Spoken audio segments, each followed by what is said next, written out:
வணக்கம். இன்னைக்கு நாம என்ன பார்க்க போறோம்னா, இந்த எக்கச்சக்கமான நம்பர்ஸ், டேட்டா எல்லாம் இருக்கு இல்லையா, அதுக்குள்ள ஒளிஞ்சிருக்கிற கதையை எப்படி வெளியே கொண்டு வருதுன்னு தான். ரெடியா? வாங்க இந்த டேட்டா உலகத்துக்குள்ள ஒரு பயணத்தை தொடங்குவோம்.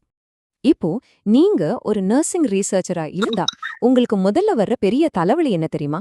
இந்த ரா டேட்டா தான். கட்டுக்கடங்காம எண்கள், பதில்கள், நோட்ஸ்னு எல்லாமே ஒரு பெரிய குழப்பமா ஒரு மாதிரி மலைப்பா இருக்கும். உண்மையா சொல்லணும்னா, நம்மள நிறைய பேர் இந்த டேட்டா கடல்ல மூழ்கி தவிச்சிட்டு இருப்போம் இல்லையா, அந்த முக்கியமான விஷயம், அந்த முத்து என்ற இருக்குன்னு தேடுறது நிஜமாவே ஒரு பெரிய சேலஞ்ச் தான். ஆனா கவலைப்படாதீங்க, இந்த குழப்பமான காட்டுக்குள்ள வழிகாட்ட நம்ம கிட்ட ஒரு மேப் இருக்கு. அதோட பேரு தான் டேபுலேஷன்.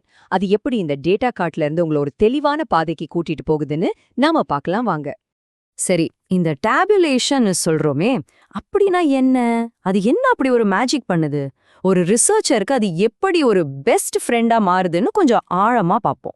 ரொம்ப சிம்பிளா சொல்லணும்னா, உங்ககிட்ட இருக்கிற அந்த சிதறி கிடக்கிற டேட்டாவை எல்லாம் எடுத்து அழகா ரோஸ் அண்ட் காலம்ஸ் வச்சு ஒரு நீட்டான டேபிள்ல போடுறது தான் டேபுலேஷன். அவ்வளோதான். இது உங்க டேட்டாவை சுருக்கி ஒரு லாஜிக்கல் ஆர்டர்ல கொண்டு வருது. அப்போ இதனால என்ன யூஸ்? 1, இது இடத்தை மிச்சப்படுத்துது. 2, பக்கம் பக்கமா எழுதுறத குறைக்குது. 3, வேற வேற குரூப் ஆஃப் டேட்டாவை கம்பேர் பண்றதுக்கு ரொம்ப ஈஸியா இருக்கு. எல்லாத்துக்கும் மேல நீங்க ஸ்டாட்டிஸ்டிக்கல் அனாலிசிஸ் பண்ணணும்னா இதுதான் ஃபர்ஸ்ட் ஸ்டெப். இப்போ ஒரு நல்ல டேபிள ஒரு இன்ஃபர்மேஷன் ஆர்கிடெக்ட் மாதிரி நினைச்சுக்கோங்க. உங்ககிட்ட இருக்கிற ரா டேட்டா எல்லாம் செங்கல் மாதிரி. ஒரு தெளிவான டேபிளுங்கிறது அந்த செங்கலை வச்சு ஒரு அர்த்தம் உள்ள அழகான பில்டிங்கை கட்டுறதுக்கான ப்ளூ பிரிண்ட் மாதிரி.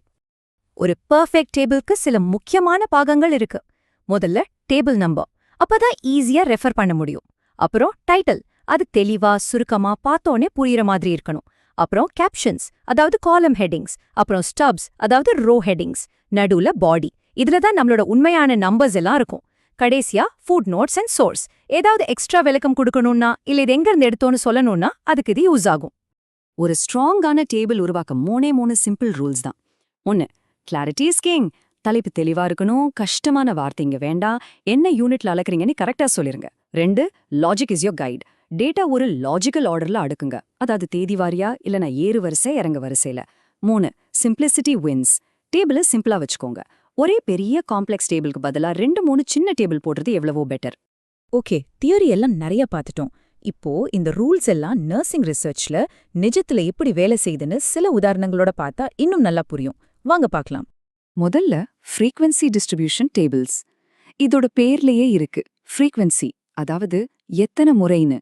ஒரு விஷயம் எத்தனை தடவை நடக்குதுன்னு காட்டுறதுக்கு இது ஒரு சிம்பிளான ஆனா ரொம்ப பவர்ஃபுல்லான டேபிள். உதாரணத்துக்கு பேஷண்டோட வயசு இல்ல அவங்களோட மத்த விவரங்கள், இது எல்லாம் ஒரே பார்வையில காட்டுறதுக்கு இது ரொம்ப யூஸ்ஃபுல். இங்கே பாருங்க, இது ஒரு சூப்பரான உதாரணம். இதுல 50 நர்சிங் ஸ்டூடெண்ட்ஸ் எடுத்த மார்க்ஸ் எப்படி பிரிஞ்சிருக்குன்னு ஒற்ற பார்வையில நாம தெரிஞ்சுக்க முடியுது.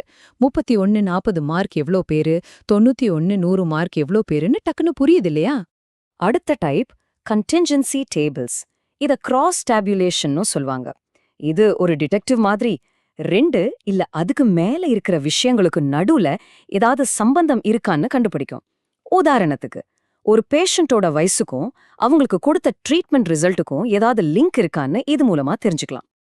இந்த சிம்பிள் எக்ஸாம்பிள பாருங்க. 50 வயசுக்கு கீழே இருக்கிறவங்களுக்கும் 50 வயசுக்கு மேல இருக்கிறவங்களுக்கும் ட்ரீட்மெண்ட் ரிசல்ட்ல ஒரு வித்தியாசம் இருக்கிறத இந்த டேபிள் காட்டுது இல்லையா? இந்த மாதிரி கம்பேர் பண்ணி ஒரு இன்சைட் எடுக்கிறதுக்கு இந்த டேபிள்ஸ் ரொம்பவே பவர்ஃபுல். 3வது வகை மல்டிபிள் ரெஸ்பான்ஸ் டேபிள்ஸ். நர்சிங்ல இது ரொம்ப ரொம்ப முக்கியம். ஏன்னா ஒரு பேஷண்ட் வரும்போதே ஒரே ஒரு பிரச்சனைன்னு சொல்ல மாட்டாங்க.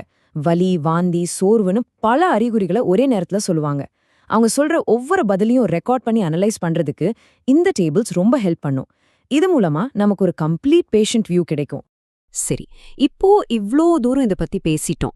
அப்போ ஒரு முக்கியமான கேள்வி வருது. இந்த டேபுலேஷன் ஸ்கில்லுங்கிறது ஒரு நர்ஸ்க்கு சும்மா ஒரு எக்ஸ்ட்ரா குவாலிஃபிகேஷனா, இல்ல அது கண்டிப்பா தெரிஞ்சுக்க வேண்டிய ஒரு அவசியமான திறமையா? கண்டிப்பா இது ஒரு அவசியமான திறமைதான். ஏன்னா நீங்க நல்லபடியா ரிசர்ச் பண்றதுக்கு மட்டும் இல்ல, மத்தவங்க பப்ளிஷ் பண்ண ரிசர்ச்ச படிச்சு அதுல இருக்கிற உண்மைய தெரிஞ்சுக்கிறதுக்கும் இந்த டேபுலேஷன் ஸ்கில் ரொம்ப முக்கியம்.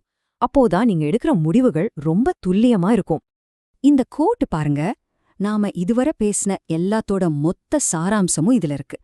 காட்டப்படும் தரவை போலவே தரவு காட்டப்படும் விதமும் முக்கியமானது. சிம்பிளா சொன்னா, உங்ககிட்ட உலகத்திலே பெஸ்ட் டேட்டா இருந்தா கூட அது நீங்க சரியா காட்டலனா அதோட மதிப்பு யாருக்குமே போய் சேராது. அப்ப பாருங்க, ஒரு பக்கம் குழப்பமா சிதறி கிடக்கிற டேட்டா, இன்னொரு பக்கம் ஒரு நோயாளியோட உயிரை காப்பாத்தக்கூடிய முடிவுகள். இந்த ரெண்டையும் இணைக்கிற பாலம் தான் நீங்க உருவாக்குற தெளிவான, நீட்டான டேபிள்ஸ். ஞாபகம் வச்சுக்கோங்க, ஒவ்வொரு டேட்டா செட்டுக்குள்ளேயும் ஒரு கதை இருக்கு. அது ஒரு பேஷண்டோட கதையா இருக்கலாம், ஒரு சிகிச்சையோட கதையா இருக்கலாம், இல்ல ஒரு முன்னேற்றத்தோட கதையா இருக்கலாம். அந்த கதைய டேட்டாங்கிற மொழியில டேபிள்ஸ் மூலமா ரொம்ப பவர்ஃபுல்லா சொல்றது உங்க கையில தான் இருக்கு. உங்க ரிசர்ச்சோட கதைய நீங்க எப்படி சொல்லப் போறீங்க? யோசிச்சு பாருங்க.